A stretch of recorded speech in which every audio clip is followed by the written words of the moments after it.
Hello everybody and welcome to our Year 1 curriculum meeting for the autumn term. In this meeting you will receive lots more information about our topics, the things that we will be learning and some important information too. So, our first slide contains lots of key dates for this term. You can pause the video here and jot these down, jot down any you might need.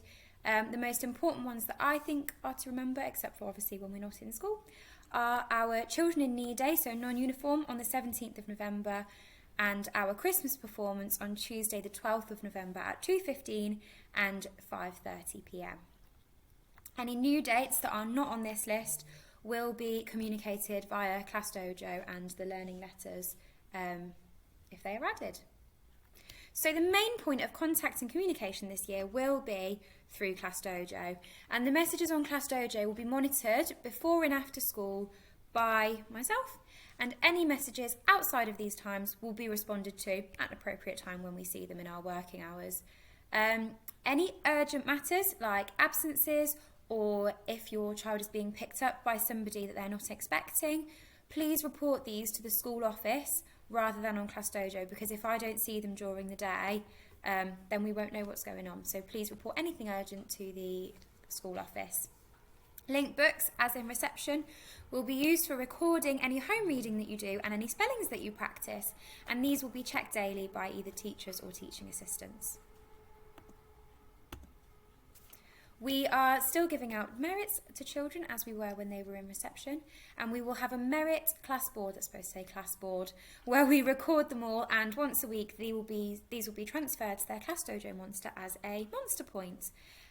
When children's monsters reach a certain number of merits, they will be able to receive awards. So 75 merits is their bronze certificate, 150 for silver, 250 for gold, and 500 merits for special.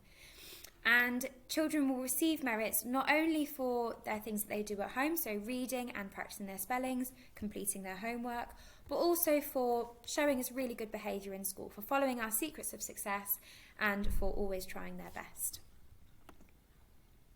Homework for literacy and maths. This is a new one for Year 1.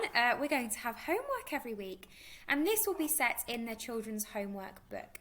This homework book will be sent home on a Wednesday and should be returned on the following Monday or as soon as the homework is completed. If it is sent home on a Wednesday and you complete the homework on Wednesday night, amazing! Bring it back on Thursday, because it will give us a head start to getting everything marked, and it means that you don't have to remember it the following Monday. We will also be sending out spellings for children to practice at home.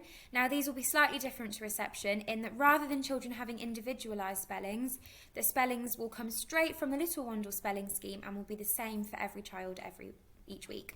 So these will be posted on Class Dojo as a whole for you to practice at home. And more information about this will be found on Class Dojo when it's time. Homework books will be coming out for the first time next week. Not this week, next week. Although by the time this goes out, it will be next week. No, I'll post it sooner than that. Home readers will continue just like in reception. Phonics reading books will be sent home at an appropriate level for your child, however they're reading in their guided reading sessions in school. And these will be coming home on a Wednesday and must be returned to school by the following Monday. It's really important that these phonics books in their orange guided reading folders are given back on a Monday, as these come in sets of 6 for each group, and if they're not returned on a Monday, then it means they can't be used for the following week because we don't have enough for each child to have one each. So if you could do your best to return these on a Monday, please. Children will also come home with a sharing book, as they did last year, and this is not a book for them to read because it is likely to be beyond their reading level. This is a book for you to read to them, enjoy together. They can try reading bits if they'd like to, they can look at the pictures. It is a sharing book for you and your child. And as always, we will be visiting the library weekly. Whichever day this is on will be posted on Dojo, so you know which day to bring your book back on. Our PPA this year should be on a Thursday morning every week. The class will be taught by a familiar adult in this time where possible. I can't confirm at the moment which adult this will be, but wherever possible, the school will do its best to ensure that it is a familiar adult, somebody that works in school. And of course, Mrs. Moore and Mrs. Mittu will be in class at all times with the children, even if it is an unfamiliar adult. So this is where we are going to start talking about our topic. So our topic for our first half term is seasides. As I'm sure you've guessed from our Seasides Wow Day, where we had so much fun making biscuits, eating ice pops, enjoying beachy activities. We had a scavenger hunt. It was a wonderful day. So literacy in year one, we will be focusing on a variety of fiction and non-fiction books and start to identify the key features of these. Now, we looked at all these kind of texts in reception, but in year one, we are really going to start getting to grips with what is a fiction text and what is a non-fiction text and what makes them these things. Some of our literacy lessons will be based around the Power of Reading project, not all of them. But we are really excited to be a Power of Reading. We love being a Power of Reading school, and we are excited to teach Power of Reading schemes.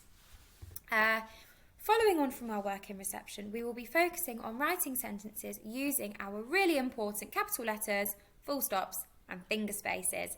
And in year one, we'll be encouraging children to work a lot more independently with their writing and to remember these things themselves without needing an adult to remind them.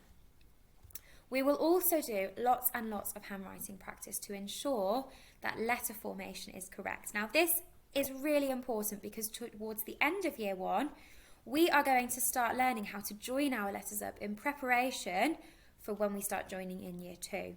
And if our letters are formed incorrectly, it makes it really difficult to join them up. So please encourage as many writing opportunities as you can at home, while also encouraging the proper letter formation. If you need any help with this, please just drop us a message or catch us at the door. In maths this half term, we are going to be doing a lot of consolidation, a lot of revisiting the concepts that we learned in reception and filling in any gaps in their knowledge they may have, whether they were absent for some lessons or whether it has just dropped straight out of their head during the summer holidays. We're going to be recapping all of those things that we did in reception. So this term, we will have a look at numbers to 10, addition and subtraction within 10, shapes and patterns, numbers to 20, and addition and subtraction within 20. We will set maths and literacy homework each week relating to these topics. So, as I've already said, our topic for this half term is seasides, incorporating lots of different subjects. And our topic for our next half term, so autumn 2, is going to be polar animals, which is very exciting and fits brilliantly with Christmas. I have got my fingers crossed that it will snow before Christmas so that we can explore it as part of our polar animals topic. So this half term, we are going to be historians and we are going to be learning about how the seaside was over 100 years ago. We are going to look at how the seaside has changed from the past and the present, and we're going to use sources to do this. So we're going to have a look at pictures, websites, texts, and see what we can find out about the seaside in the past and use our own experiences of the seaside in the present to compare these. We will also be studying a significant person from the past. And this person this half term is going to be Grace Darling, who was one of the first people to carry out a seaside rescue on the British Isles. We are also going to look at modern seaside rescues and understand how things have changed since then. As geographers this half term, we are going to have a big look at environments. So we're going to really get to grips with that geographical vocabulary that we're going to learn, and we're going to use this to describe coastal landscapes and use Google Earth to have a look at some coastal landscapes. This will include symbols, keys, so lots of map reading skills, which we are very excited for. We are also going to talk about human and physical features of the coast. So things that are man-made and things that are natural, and we are going to, by the end of this half term, we are hopefully going to be able to identify them and separate them into the appropriate categories. As artists this term, we are going to be looking at storms and the sea. So we're going to spend a lot of time thinking about how stormy the sea can get and the different things that might happen to the waves. We are going to be using watercolour paints to create pictures of the stormy seas, and we are also going to have lots of other opportunities for art and for getting creative and using our imaginations this half term.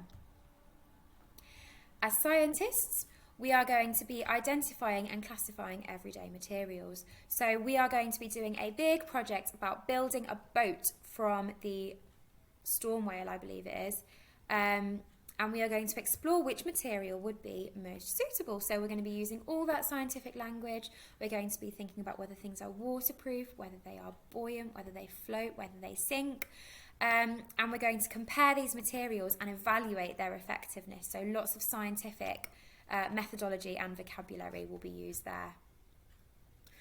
Our question in RE this term is, who is a Christian and what do they believe? So we will be focusing this half term on what Christians believe about God and about Jesus and the stories that he told.